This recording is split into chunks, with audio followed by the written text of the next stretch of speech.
इस दुनिया में ऐसी बहुत सारी चीजें घटती हैं जिनका कोई भी एक्सप्लेनेशन नहीं होता। और जब ऐसी चीजें आंखों के सामने शुरू हो जाएं और अपने खुद के सर्वनाश की वजह बन जाएं, तो तब कोई भी अपनी बिलीव्स और आइडियोलॉजीज को क्वेश्चन करने लगेगा। ऐसी ही एक कहानी है डॉक्टर रोशन की। डॉक्टर रोशन एक गवर्नमेंट द्वारा अपॉइंटेड डॉक्टर थे और उनकी ड्यूटी उत्तर प्रदेश के एक छोटे से गांव गंगापुर में लगी थी। गंगापुर में पिछले कुछ दिनों से कई लोग एक बीमारी की वजह से पागल हो रहे थे। कुछ लोग तो कमजोरी की वजह से मर भी गए थे। डॉक्टर रोशन को इसी बीमारी के इलाज के लिए गंगापुर भेजा गया था। उस गांव में कदम रखते ही डॉक्टर रोशन ने सीधा उस बीमारी से जूझ रहे एक पेशेंट का चेकअप किया। रोशन ने देखा कि पेशेंट की बॉडी पर अजीब से निशान थे, जैसे किसी ने उसे जोरों से नोचा हो, और उसका शरीर नीला पड़ा हुआ था। साथ ही उसकी नसें इतनी फूली हुई थीं कि जैसे एकदम फटने वाली हों। उस बीमारी से जूझ रहे हर एक पेशेंट के साथ हूबहू ऐसा ही हो रहा था। रोशन को कुछ समझ नहीं आ रहा था, क्योंकि ऐसी बीमारी उसने पहली बार देखी थी। गंगापुर के मुखिया से जब रोशन मिला तो मुखिया ने उसे बताया कि लोगों को कोई बीमारी नहीं हुई है, बल्कि ये एक देवी का श्राप है जो उन्हें लग गया है। उन्होंने कहा कि ये सब कंस्ट्रक्शन वर्कर हैं, जिन्हें देवी के मंदिर की मरम्मत का काम मिला था। मरम्मत करते वक्त मंदिर बंद कर दिया गया था और किसी को भी मंदिर में जाने की अनुमति नहीं थी, यहां तक कि मंदिर के पुजारी को भी नहीं। और यहां की मान्यता है कि देवी को खुश रखने के लिए अपने खून का बलिदान देना होता है और उसे चढ़ाना होता है। और जब मंदिर बंद था तो किसी ने भी देवी को खून नहीं चढ़ाया। इसी वजह से देवी क्रोधित हो गई और अब उसके क्रोध का प्रकोप सब पर भारी पड़ रहा है। मुखिया ने कहा कि देवी को जल्द ही किसी की बलि देनी होगी, वरना तब तक वो खुद गंगापुर के लोगों की बलि चढ़ाती रहेगी। मुखिया ने रोशन को फौरन गांव छोड़ने की सलाह दी, पर रोशन एक बहुत ही एजुकेटेड और प्रोग्रेसिव आदमी था। इन सब में बिल्कुल यकीन नहीं करता था। उसे लगा था कि ये सब सदियों से चलती आ रही झूठी बातें हैं। लेकिन जब रोशन को गंगापुर के इतिहास के बारे में और चीजें पता लगीं, तो उसके रोंगटे खड़े हो गए। एक रोज वो गंगापुर के मंदिर के पास से गुजर रहा था कि तभी उसे एक अजीब सी बूढ़ी औरत दिखी, जो एक पेड़ के नीचे बैठी रोशन को घूरे जा रही थी। रोशन जैसे ही उसके पास से गुजरा, वो उसके ठीक सामने आ गई। उसके चेहरे पर उसके बाल बिखरे हुए थे। ऐसा लग रहा था जैसे वो कई महीनों से नहा ही ना हो। अचानक वो किसी पागल की तरह कुछ बड़बड़ाने लगी। रुक्मणी, मंदिर मत जाओ, वापस आ जाओ। रुक्मणी, रुक्मणी, मंदिर मत जाओ। और यही बड़बड़ाते हुए वो बूढ़ी औरत जमीन पर गिर गई और उसे दौरे पड़ने लगे। रोशन उस पागल बूढ़ी औरत की इस हरकत से घबरा उठा। वहां एक और आदमी भी घूम रहा था, जिसने उस पागल औरत को वहां से भगा दिया। और फिर उस आदमी ने रोशन को रुक्मणी के बारे में बताया।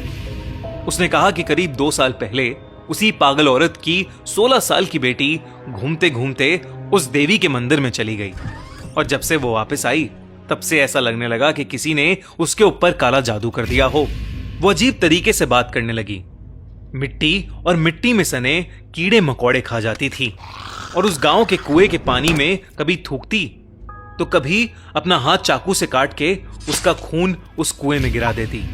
दोस्तों, मार्केट में एक नया ट्रेडिंग प्लेटफॉर्म आया है, एम ट्रेडिंग, जहां आप stocks, gold, crypto currencies trade कर सकते हैं, और वो बहुत अमेजिंग बेनिफिट्स दे रहा है। ट्रेडिंग स्टार्ट करने के लिए आप कुछ ही सेकंड्स में अपना एम ट्रेडिंग अकाउंट ओपन कर सकते हो। अगर आपने पिन कमेंट की लिंक से अपना अकाउंट ओपन किया तो सीधा $30 अकाउंट में डिपॉजिट हो जाएंगे, और तो और अपने अगले डिपॉजिट पर 200% का बोनस भी मिलेगा। इन केस आपको ट्रेड करना नहीं आता तो आप एक्सपीरियंस ट्रेडर्स की ट्रेड कॉपी करके कॉपी ट्रेडिंग भी कर सकते हैं। एम ट्रेडिंग के अंदर बहुत ही एक्सपीरियंस ट्रेडर्स अलग अलग स्ट्रैटेजीज के साथ ट्रेड करते हैं, जिसकी भी परफॉर्मेंस आपके स्टाइल और गोल से मैच करती है, आप उसे कॉपी कर सकते हो। आप अपने फंड्स अलग अलग स्ट्रैटेजीज पर स्प्लिट भी कर सकते हो, और तो और आप कुछ ही मिनट्स में अपने फंड्स यूपीआई, बैंक अकाउंट या क्रिप्टो में विड्रॉ भी कर सकते हो विद 24/7 कस्टमर सपोर्ट।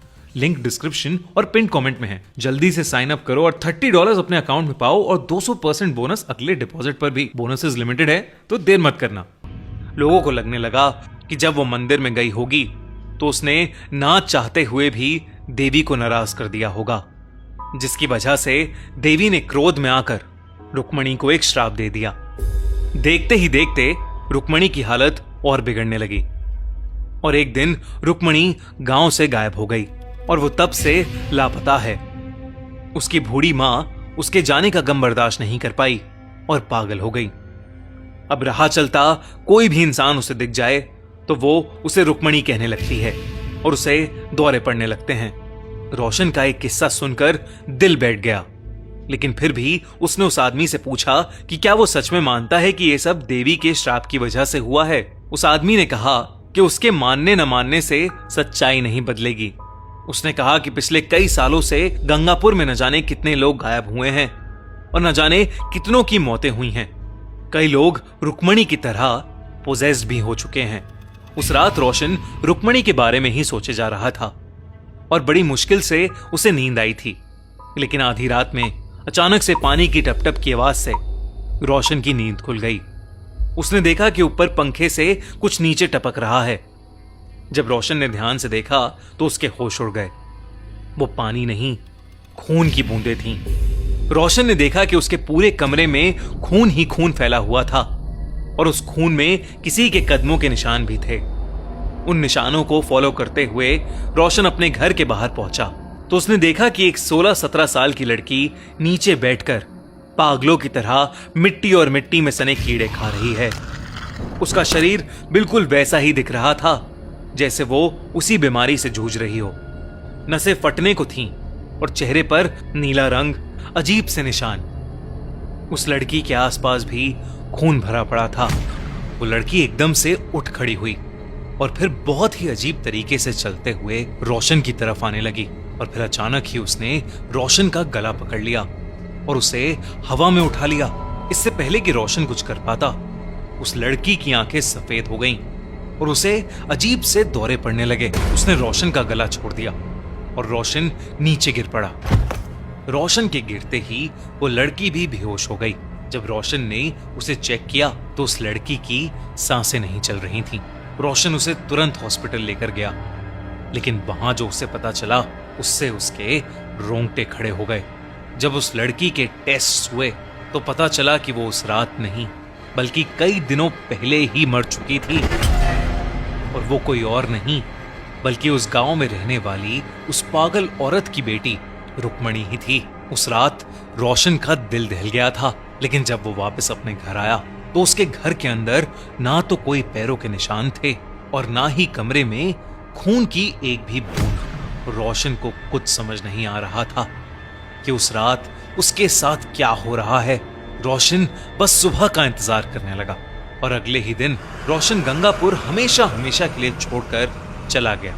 आज भी वो ये सोचता है कि रुक्मणी अगर पहले ही मर चुकी थी तो उस रात वो उसे कैसे दिखी और क्यों दिखी। क्या सच में रुक्मणी और उन कंस्ट्रक्शन वर्कर्स को देवी का श्राप लगा था? आपको क्या लगता है? हमें कमेंट्स में जरूर बताइए। दोस्तों, $30 आपका वेट कर रहे हैं। जल्दी से पिन कमेंट और डिस्क्रिप्शन में दी गई लिंक को चेकआउट करो और आज ही एम ट्रेडिंग पर अर्निंग स्टार्ट करो। लिंक पे क्लिक करके साइन अप करने से मिलेंगे $30 और 200% बोनस आपके नेक्स्ट डिपॉजिट पर। बोनसेस बहुत लिमिटेड हैं, तो जल्दी से जाओ और अभी अकाउंट खोलो। और हमारी नई पॉडकास्ट सीरीज आंखों देखी में अमान पारकर वाला एपिसोड बिल्कुल भी मिस मत करना। अमान ने मुंबई, पुणे और जिन की बहुत ही क्रीपी हॉरर स्टोरी सुनाई है। एंड स्क्रीन पर क्लिक करो और अभी देखो वो पॉडकास्ट। और अगर आपको ये वीडियो अच्छी लगी तो हमारा चैनल खूनी मंडे सब्सक्राइब करना बिल्कुल मत भूलना।